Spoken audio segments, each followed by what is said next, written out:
Avalara proudly sponsors this podcast series about accountants by accountants and featuring some of the best thought leaders in the industry. Thank you to our sponsor, Avalara.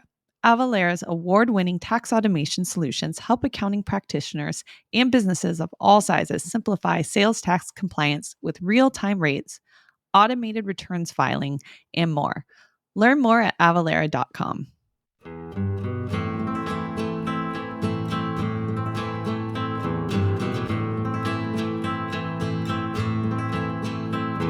Hey everyone, this is Lorilyn, and you're listening to the Good, the Bad, and the Ugly Accounting Podcast. More accountants than ever are experimenting and shaping our profession in new and in interesting ways. On this show, I sit down with these rock stars to discuss the ideas, the opportunities, the struggles, and the strategies that they're taking advantage of so the rest of us can do the same. Accountants can earn free CPE credit from listening to this podcast. Just download the Earmark CPE app in the App Store or visit earmarkcpe.com.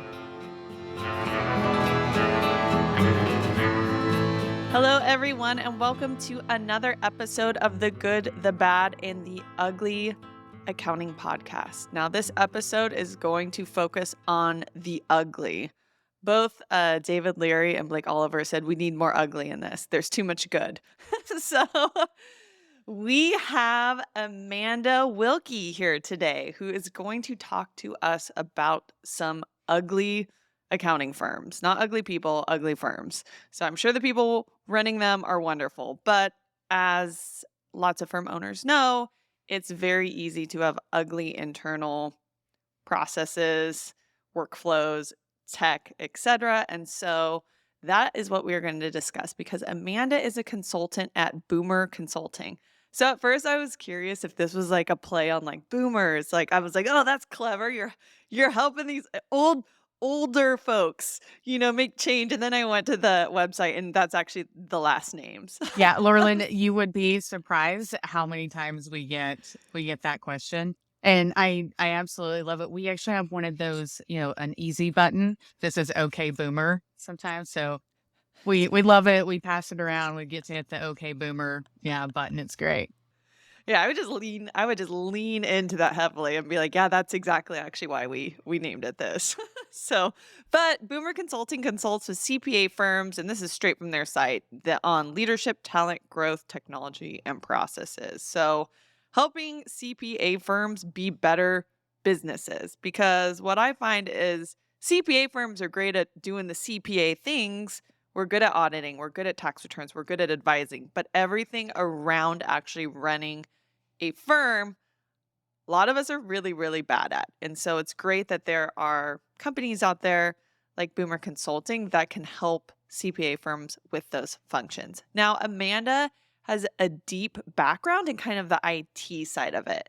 And, just looking at her LinkedIn, doing a little pre-recording stalking, she's worked at some of the top accounting firms in the nation. So she has that deep experience of, I say, like working with the Titanics.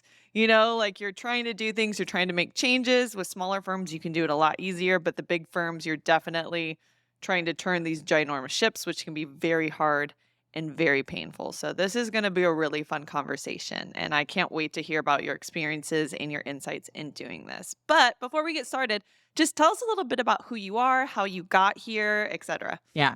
Well, Lorilyn, like you mentioned, my focus historically has been technology. So my undergrad is computer science. I looked around the Linux lab my senior year of college and was like, I don't know if I want to hang out with these people my entire life.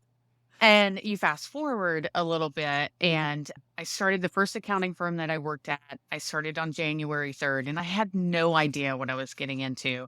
And I looked around and I'm like, do I want to hang out with accountants for the rest of my life? But really, by the end of that first tax season, like I had just developed such an admiration for everything that the accountants went through to meet those deadlines, to keep up with the technology changes, tax law changes, all of that. And I just, my heart reached out to them and I'm like, I really want to help these people. And I knew that I could help through technology because just like you were saying, CPAs are really good at being CPAs. Like I can't advise them on the technical side of their job, the compliance side of their job, but I can help them with technology. And that's kind of where my journey in public accounting started. And now I'm actually starting my 18th tax season in the profession. And I know that I always count by tax seasons because they're kind of like dog years. From a technology standpoint, we always tell people that 1 year in a public accounting firm is like 3 years of experience. Again, just because of so much technology and so much change that the firms go through. But my journey, I started at one firm, and like you mentioned, I've worked in multiple firms. So through different moves and mergers, I've worked in 4 different firms in the top 75, including my role as CIO of a top 25 firm as well. And I think you described it very well. I'm not sure I'd call them all the Titanic because they weren't all sinking, but trying to really drive change in large organizations like that is very, very challenging, and it takes a long time. And like you mentioned, CPA firms aren't necessarily good at some of those things like the leadership, the talent, the growth, the technology, the process. And that's what we here at Boomer Consulting really refer to as like the pillars of success. And that's where we help firms. So I joined Boomer Consulting just about 5 years ago and focusing on technology, but also at that point started working with the rest of the Boomer team on where technology and process, not only where they like intersect, but how you really integrate technology and process. Cause you can't really talk about one without the other these days. If you do, then you're really missing the mark and you're not going to get the benefit out of either one of them. So that's really my focus here at Boomer is both technology and process. And specifically, I work with firms in 3 different ways. So one is we do some training and education. So I love opportunities like this to chat with people like you, to educate people in the profession. We also have peer communities. So I love that opportunity because when people ask, well, what are other firms doing? I get to sit down and talk to these other firms on a regular basis to find out what's going on in their firms, what's happening in their firms. And that was one thing every firm that I worked with was a member of these communities. So Boomer for me was always just a great wealth of knowledge when I was working inside of firms. And then that third area that I work with firms is on the consulting side. So from a technology standpoint, I help firms build technology strategies that's going to support their growth and support their overall strategic plan, and also help them with process improvement. So really coming in, and that's one of the things that we can talk about today is process improvement and change leadership, because I do help firms sit down, map out their current process, identify areas that need to be improved and can be improved, and then help them build a strategy for those improvements. So in a nutshell, that's my experience and my background. Oh, that's fantastic. It's a So let's big nutshell. Yes. It's great because 'cause you're gonna have so much good insight and stories, that come along with that. So, let's, though, start to keep David and Blake happy. Let's start with the worst, and I will let you define what the worst means to you, but what's kind of like the biggest makeover you did? And you can define that as, like, the most amount of work you did or the outcome, the change was the greatest. So, I'll let you Yeah. do what you will with that and define what that was for Yeah. you. And I promise to leave all the names out of it just to protect the innocent. Oh, no, we'll be putting them in the show notes, everyone. No, I'm kidding. Gonna have links to their Yeah, websites. DM me later, I'll tell you. I'd have to say, yeah, I've never come across a firm that like I just felt like, well, we can't help this firm, you know? And that's a good thing. But I have come across quite a few firms that are just resistant to change or feel like some people on the team feel like they don't necessarily need the change, everything's fine. But honestly, if you're calling a consultant in to help, you at least have someone at the top who feels like something's broken or we can do something better. And so we see that a lot. So, at least the firms that we work with get to really they're kind of bought in from, from the beginning. So I don't want to call anyone out, but we have seen firms that are really struggling with talent development, or they realize that everyone is stressed out, burnout, have no idea how they're going to service these clients and meet these deadlines. And again, that's where my heart really breaks for these people. So I think some of the worst firms that we have worked with, or I will say some of the firms that are kind of in the worst shape, are Mhm, the mhm. ones that are really struggling from a talent perspective. And Lorilyn, we're seeing that more and more today because talent is getting, it's hard to find. And now you have those struggles now that, you know, 2020 pushed us into more of a remote and a hybrid world. Now as a CPA, I can live in Minnesota and I can go to work for a firm in New York. And at first, everyone was like, "Oh, well, that's great. I can pay them Minnesota salaries." That's not happening. I can live in Minnesota and get a Manhattan salary or close to it. So, when I think about some of the worst firms that we've worked with, I think some of the worst firms or the biggest opportunity is really yet to come because we were in a bad spot with process and technology and how it impacted talent. And that is the part that is getting worse. It's getting worse for all firms that are out there. So there's definitely a lot of opportunity in that area. Avalara helps businesses of all sizes get indirect tax compliance right. Their sales tax solutions help you manage sales and use tax complexities while lessening risk for your business and clients. Whether you're a small business or a global enterprise, Avalara can help you deliver tax compliance services confidently and efficiently. Over 30,000 organizations across the globe use Avalara's cloud-based compliance solutions to solve transaction tax compliance needs, including sales and use, VAT, and other direct and indirect taxes.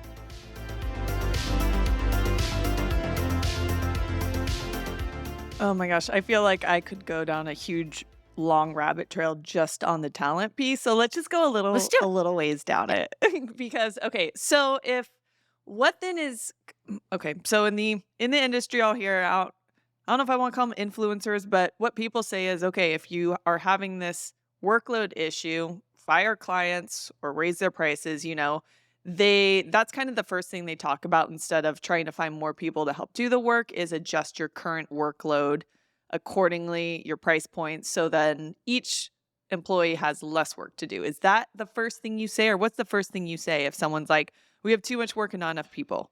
Um, that might be something that you would hear. That's not necessarily what I would say because those Mhm. people still have to go somewhere. Those clients still have to go somewhere. So what are you doing? Are you just handing your worst clients off to someone else? Who do you recommend your worst clients to? Like, do you have friends in the profession? Do you have other firms that you trust enough to say, "Hey, here are my worst clients.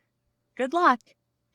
We're not doing that. So where does that work go, and where do those people go? Where do those clients go? The what I actually would say, what I would focus on is really the process, because we see so much opportunity in processes within firms, and that's where firms struggle is change leadership. And let me quickly define the difference between change leadership and change management. Like, we're bad at change management. Change management, we have to change is coming at us. Someone has to control that change, educate, implement, those kind of things. That's change management. Change leadership is actually looking two steps ahead and understanding the changes that are happening in the profession and understanding the changes that are happening in your firm, and then actually turning that change into opportunity and harnessing it and making it a positive and making it a proactive event, not a reactive event. And so, I think we have an opportunity as professionals in the public accounting space to turn change into a positive for the firm. And that is a positive for your staff as well.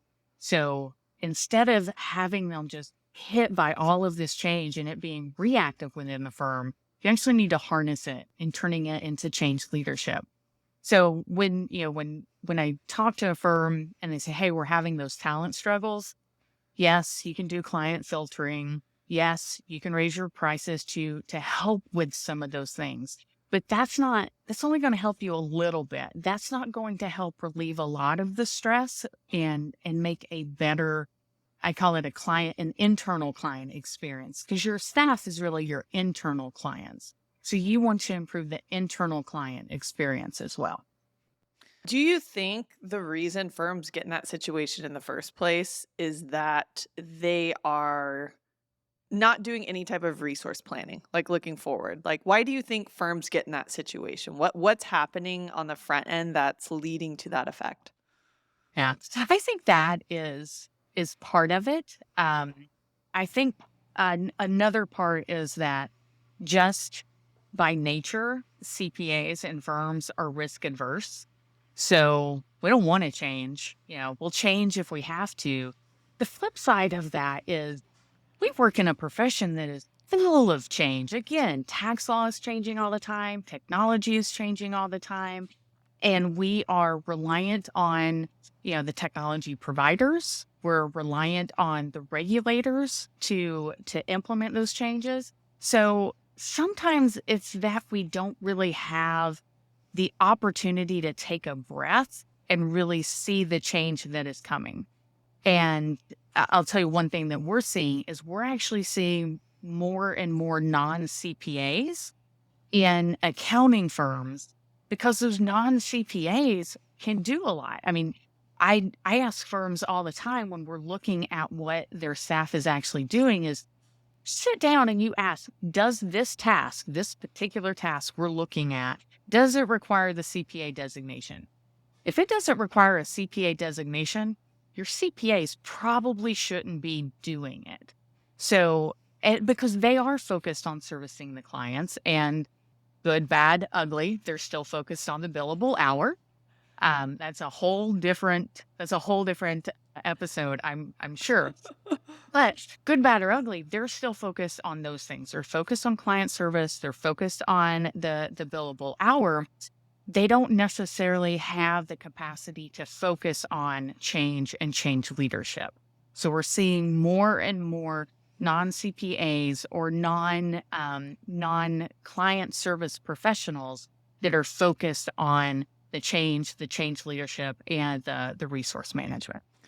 Okay, so that's okay, again, this could be a whole nother episode, is just on the CPA designation. Technically, the only thing you need that for is signing audits, right? So if a firm is not signing audits, you don't need a CPA doing any of those tasks. So do you find though that is it more I'm assuming that a lot of these people who are wanting this CPA designation are still in the billable hour and thinking, I can bill more per hour if I have, these letters attached to my staff's names. Do you find that? And is that why people are resistant to it? Like it's like, dare I say, the clout, and want to hire more CPAs as opposed to these more non-traditional accountants? Yeah, and I mean, I think the CPA designation is still very, very, it's very, very important. And honestly, when I go to a medical professional, yes, there are some things I'm perfectly fine seeing a physician assistant about, but there are some things that I want an MD for, you know?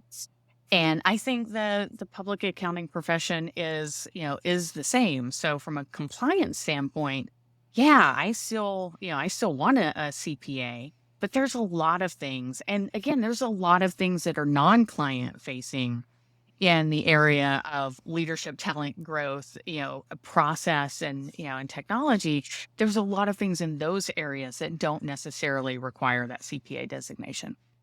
Yeah, there's been a couple people I've seen on Twitter, one in particular named Patrick, and I don't want to say his last name because I don't want to bungle it, but his name's Patrick, but he bought an accounting firm. So not in the accounting industry. He's like, decided to break into this. He has a lot of experience in other industries, and it's been really interesting seeing this non-accountant come into the industry and run the business like an actual business and not, without that accountant CPA perspective, but more, how do I make this a successful business? And it's just been really fun watching him do that. And then two, I think accountants are very quick to be like, well, that'll never work, and it's like, no, we do need these innovative outside people coming in who haven't been, who don't have the curse of being in our industry, do not have all the baggage that comes along with it. And it's like we need those fresh voices and those fresh perspectives to move our industry forward. The one I really like, Lorilyn, is, well, what other firms are doing this? Do you want to be like other firms? I mean, and there's, again, from a process perspective, and when I'm talking to firms about process, I can tell you what's working in other firms. So when they're like, oh, that'll never work, I can tell you what is working in other firms because I've seen it work with in other firms. But there are times, and I think more from a technology standpoint that, when they ask, well, what are other firms doing? Well, do you really want to do what other firms are doing? So to your point, I do think it's important to get some of those outside perspectives. I'll tell you one of the one of the most eye-opening things for me when I first came into the profession was just understanding the partnership structure. And I was like, wait a second, how many owners does this company have? How many bosses do I have? How many people do I have to get input from? So I think some firms still really struggle with that is that, every partner feels like the one and only owner. And I can tell you from a technology leader perspective, that's something that we really struggle with. And that's one of the things that really slows it down. We mentioned the Titanic and, just trying to make change. And it's like steering a cruise ship. Well, sometimes it's like steering a cruise ship because I've got 85 to 200 different captains or people who think they are captains of that ship that I need to get buy-in from and build buy-in from. So, yeah, there's a lot of fun stuff in the profession. Do you think that that kind of traditional partnership model, do you think that's gonna die? Or do you think it's just gonna see, some evolution? Because what I'm kind of hearing on the streets, on the Twitter streets, are these younger people come into these firms and they see that path to partnership. They know how long it takes, and then they look at the partner's life and it still doesn't look that great. And they're like, yeah, no, thank you. So what are you Mhm. seeing? Do you think that model is gonna keep persisting or is it just gonna have a slow death? Yeah. I think it's definitely gotta change because you're right. And again, this is my 18th tax season, and I've been hearing that and seeing that, they look up the ladder and they see how hard these people are working. And I remember a partner at one of the firms that I worked at actually coaching other partners and reminding them, let's not highlight how hard we work. Let's not highlight, that we're missing, kids' soccer games. Let's highlight that our kids are in private school and that our kids are going to school without student loans. And again, that's a trade-off. I know Yeah. plenty of people who they are willing to work that hard to give their children that kind of life. But I also know plenty that would rather be there for that soccer game. So, yes, and I think that that is a struggle that we have been seeing and we're continuing to see where you have fewer and fewer younger people coming in the profession and looking up the ladder and saying, they may look up the ladder and they may say, I want to be like that person. But they're not Mhm. looking up the ladder and saying, I'm willing to work that hard to be like that person. It's just not worth it. So I do think the partnership model will continue to change. We're starting to see the structure change. You may have, heard this the last couple of years, but we used to have that pyramid, where you had a lot of interns, a lot of young staff, and those were kind of your preparers, your doers. Mhm. And, they didn't even get client contact. When I talk to firms right now and they're like, "Oh yeah, we don't let staff level people talk to clients because they could leave the firm." Well, if they're not building the relationships with the clients, they're probably going to leave your firm. But you had to reach those certain, those steps on the ladder and up that pyramid before you had that client contact, you build those relationships, you were seen as a strategist.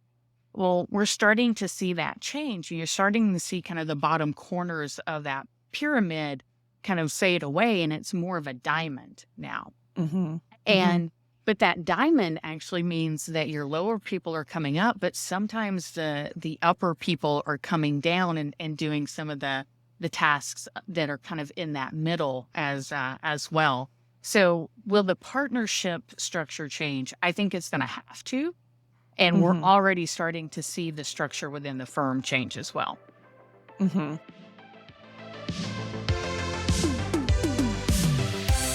Did you know that 52% of accounting practitioners, large and small, still rely on spreadsheets and manual processes for sales tax compliance? Why not move your accounting practice to the 21st century using Avalara for Accountants? The Avalara for Accountants automation platform helps accounting service providers of any size grow their service offerings with sales tax prep and filing, transfer pricing, research, business license management, and more.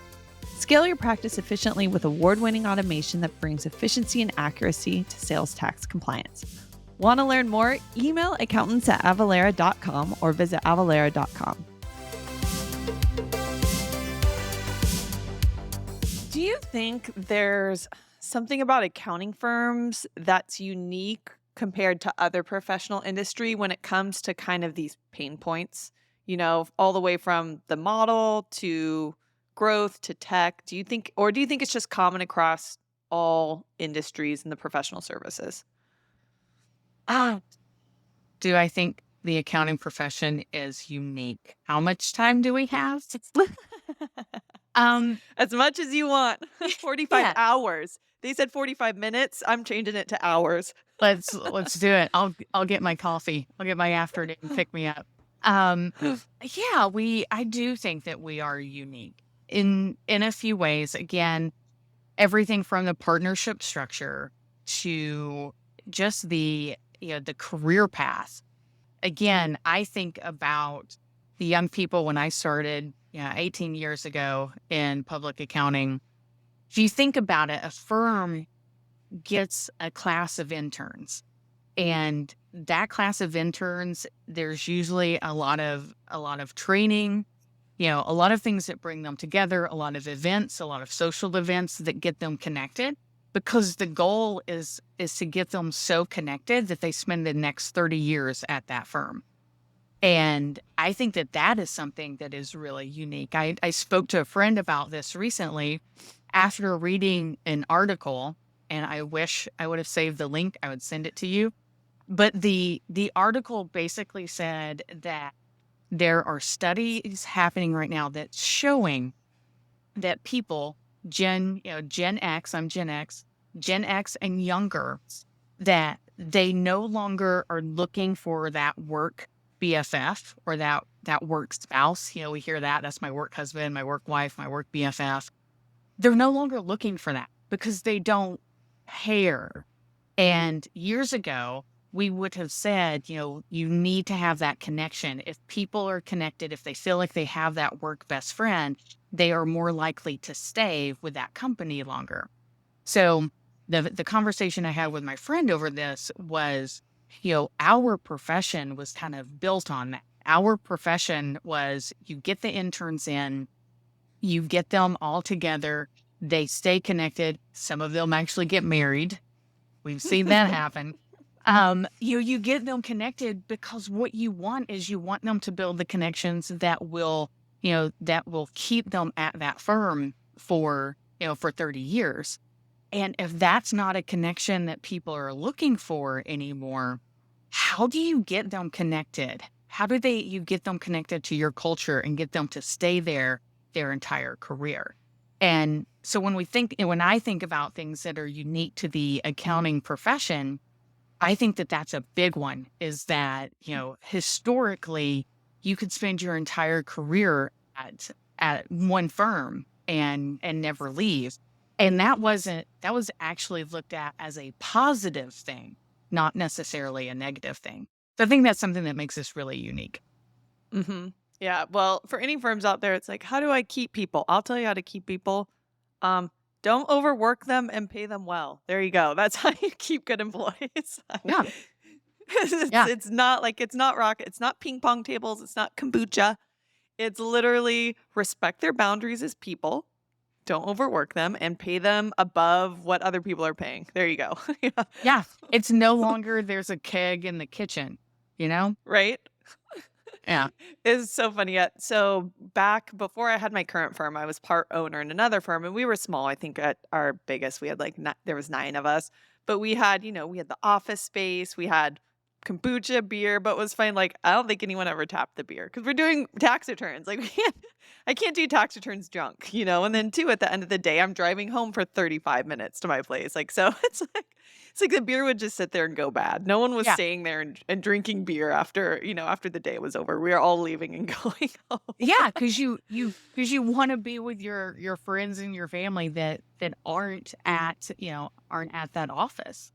Yeah. Yeah, it's like I liked my coworkers and I liked my employees, but it's like at the end of the day, I wanna be, not at the firm for a second longer than I need to. Yeah.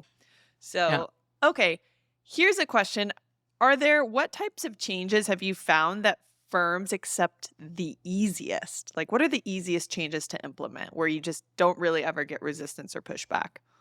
Ah, that's a good one. Right now, I would say any firm that I work with that's still using, like, paper, and, it blows my mind because again, when I first started in the profession way back when, we were all going through the big paperless push. "Oh, we're going paperless." And realistically, that just meant less paper, or it meant, we implemented a quote unquote document management system, which was really just an electronic file room. Like you still had paper floating all over the place. Same with workflow solutions. But people would say, oh, we've got digital workflow. No, you have a workflow solution. But when we talk to people about process and there's still any time that they're using paper and we recommend they get rid of the paper, most people are like, thank you very much. Um, no, there's still a few people in there that are like, well, what are we going to do without the paper?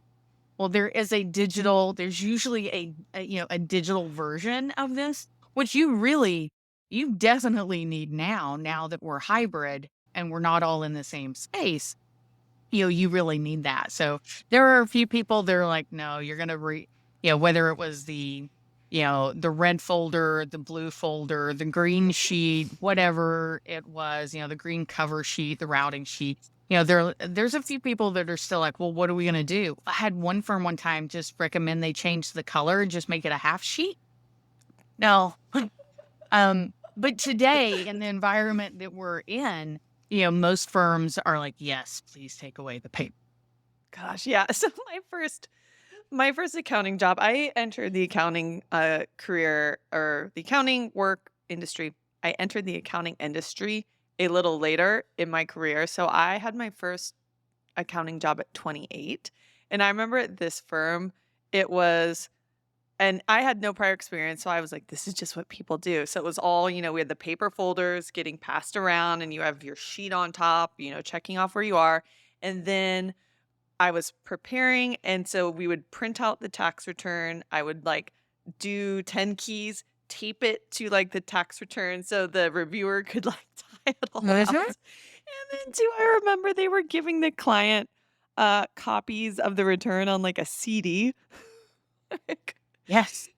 Oh Yes. my gosh, and then I was there less than a year, it was incredibly toxic. It was like your typical toxic, you know, every toxic thing that could happen at a firm was happening there, and so then when I went to the next firm, which was it was like 80% paperless, but I remember we were using, like, Adobe and TickTie, and I was like, "Wait, we don't want to print these off and mark them up?" Like, my mind was blown. Yeah. Like you had no idea there was any other way.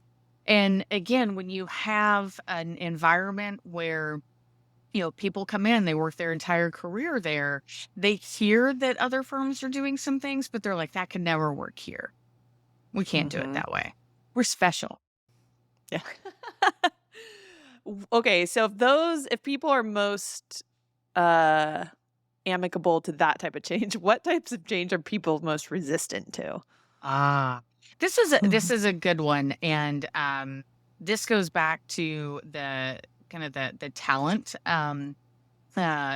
topic that we mentioned earlier. But actually giving people more autonomy over the work that they're doing and the schedule that they have. And I'll give you Oh. an example. Best practice in the profession these days is to use like tax preparation pools. So your lower level, less complex returns, just putting them in a basket and having the preparers actually come and saying, okay, I'll take this one. FIFO order, of course, that's one of the struggles that we have. Coming and saying, okay, this is ready to work on. I'm going to work on this one. And many firms think, well, that's not going to work. Like these young people aren't going to take responsibility for their own workload. We're going to have to tell them, we have to push the work to them. And what ultimately happens is then you have people sitting there waiting to be told what to do. And some of them are Mm. overloaded. Some of them, if you tell me, hey, here's a tax return, it should take you 20 hours to do it. Guess how long I'm gonna take to do that? 20 hours. 20 hours. But if I go in and I say, "Okay, I'm ready to do this," and you tell me, "Hey, can you get 3 returns out this week?" Then I'm gonna go in and I'm going to go my goal will be, 3 returns, not filling up the hours. So that is, I would say, one of the changes that firms think won't work. But what you're Mm. actually doing is you're giving these people, again, more autonomy over what they're working on. You're giving them more exposure because they have an opportunity to work on different types of returns. They have an opportunity to work in different industries with different clients. You're giving them the opportunity to work with different managers and reviewers in your firm. So they have a wider experience and they have more control over their work and their professional development.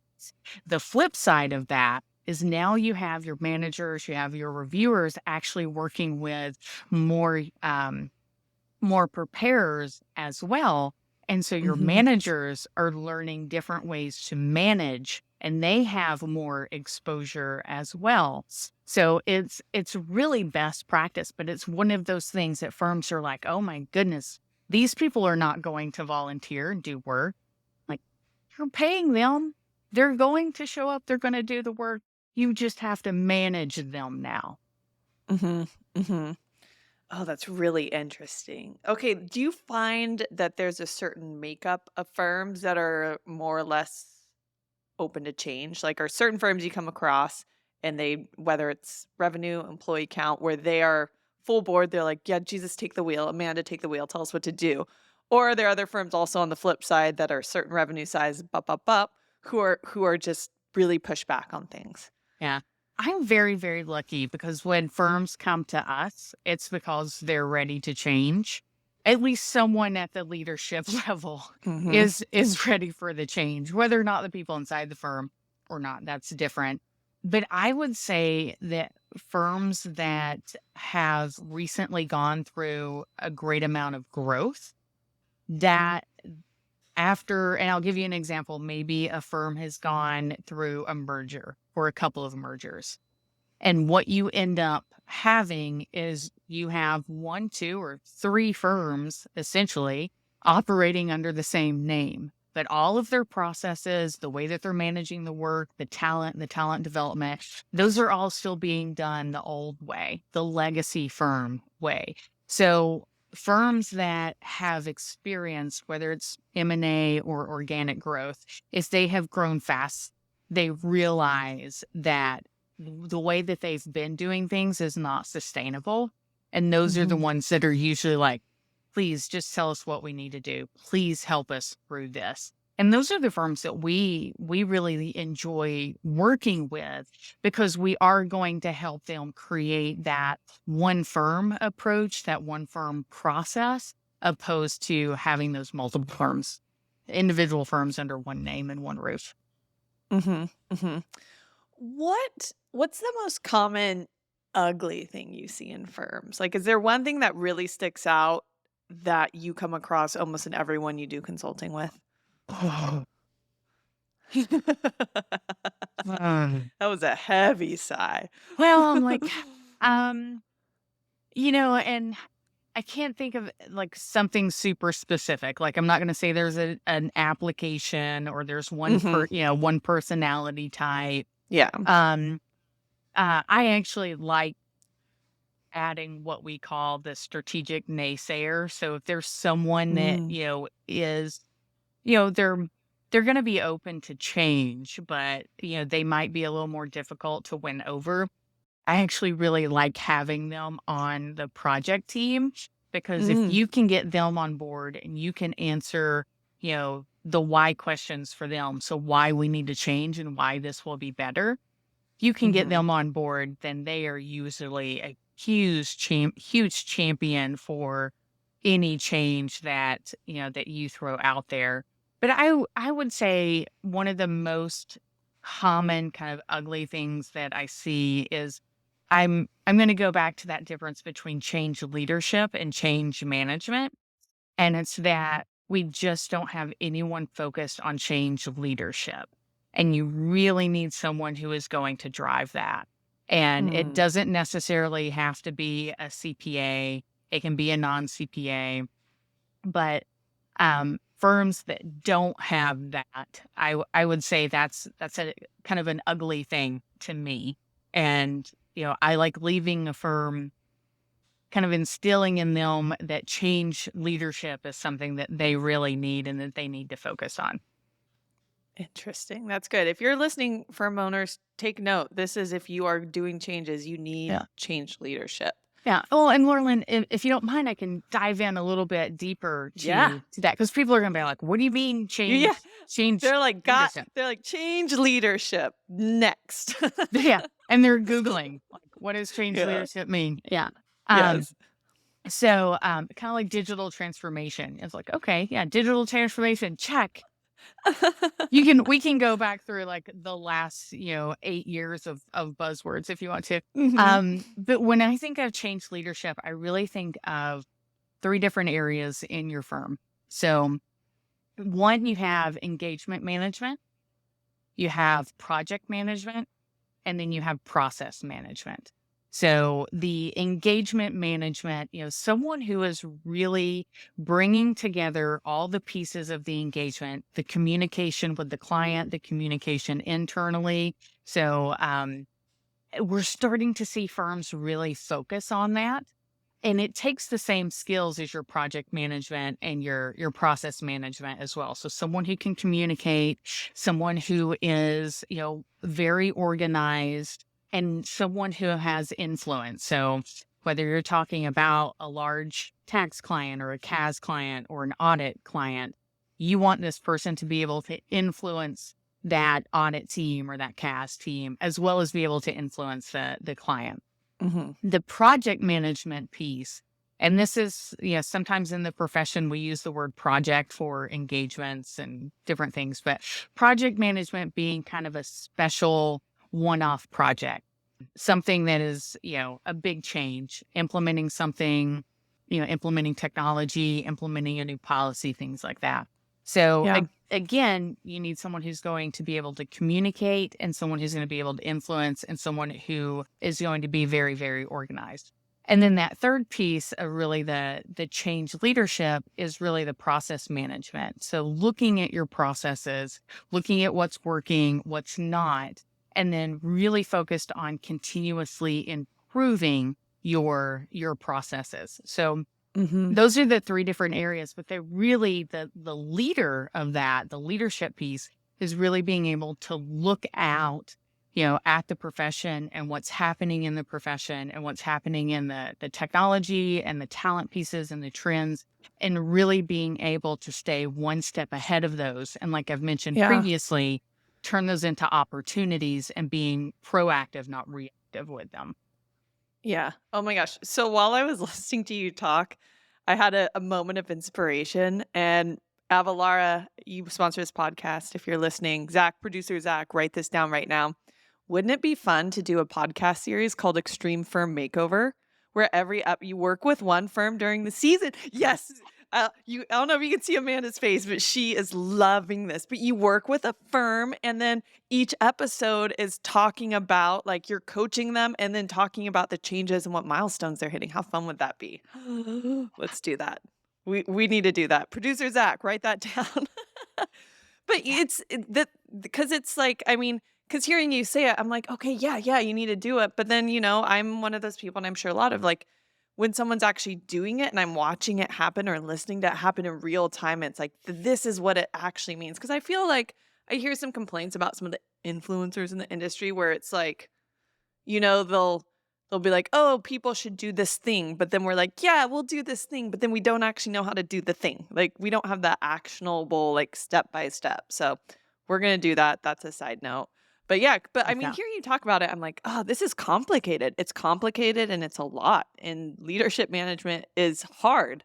And that's why we're seeing more and more firms actually have an individual that is focused on change leadership, because it can't Mhm. be a part-time job. It can't be something that I put down from January to April because I'm focused on client service, Mhm. because then everything just stops. You need a non-client service professional to really lead change within your organization. Do you think that's something that could be contracted out, or does it have to be an internal employee? That's a really good question. Um, I personally think for it to be successful, you need someone who really has skin in the game. Mhm. So that would be someone who is internal, but also that person has to have the authority and the influence. And many times just based on, our profession, the partnership structure, you you bring someone in, they can tell you what to do, but they're not going to do it for you.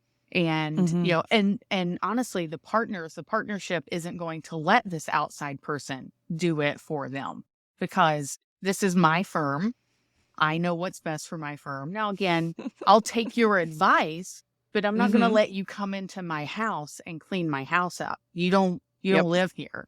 So for that reason, we're actually seeing more and more firms create that role. And it's really Yep. becoming part of the operations team within the firm. Mhm. Mhm. That's great. Well, gosh, like, here's the question, like, let's say I'm a small firm, there's only 3 of us, like, I can't afford to have someone do that, what then? What do those people do? Yeah. So now we're not talking so much about a cruise ship or the Titanic. You're really talking more about a speedboat. Yeah, a Yeah. little maybe it's not even speedy, maybe it's just a little motorboat putting along. Yeah, there you go. I think in that case, change is, I don't want to say that it is easy, because you still, I mean, if you've got three people in your firm, you're only 33% of the opinions. Like, you still have Mhm. another, 66.6% of the opinions that, or people that you have to get, on board. So I won't say that it is as easy, but I do think that you can make it a bit of your side hustle to really drive change within a small organization like that. Mhm. Okay. So I like this question. This one's a really fun one. So, what type of advice do you see other consultants or influencers? I'm really hitting on influencers. Some people call me an influencer. I'm like, don't call me that. I'm just out here being silly. I'm like, I'm just a silly goose. I don't think of myself as an influencer. But what type of advice do you see these people in the industry giving that you don't think is good advice? We kind of touched on the like just raise prices and fire clients. You said you don't really like that piece of advice. Is there another piece of advice that you see kind of mainstream that you're like, that's not really great? Yeah, definitely don't just raise prices. Mhm. You know, I'm trying to think. I don't want to necessarily call anyone out, because I think there's a lot of really, really smart people who are Mhm. advising the profession. I would actually go more with what I'm hearing from some firms, which is Yeah. is, one, they're saying, "Okay, we'll just outsource everything." which Mm. don't do that. So in addition to let's raise prices, let's fire clients, don't outsource everything. Yes, outsource what you can, but Mhm. don't necessarily outsource everything. Like you want to identify where your people can add the most value to your clients. And that's usually more from advisory and consulting services. Yes. So definitely don't outsource those things. Outsource your compliance. You can do that. But still talking to a few firms that are like, well, if they don't want to work this way, if staff doesn't want if they don't want to work this way, then they can just go work somewhere else.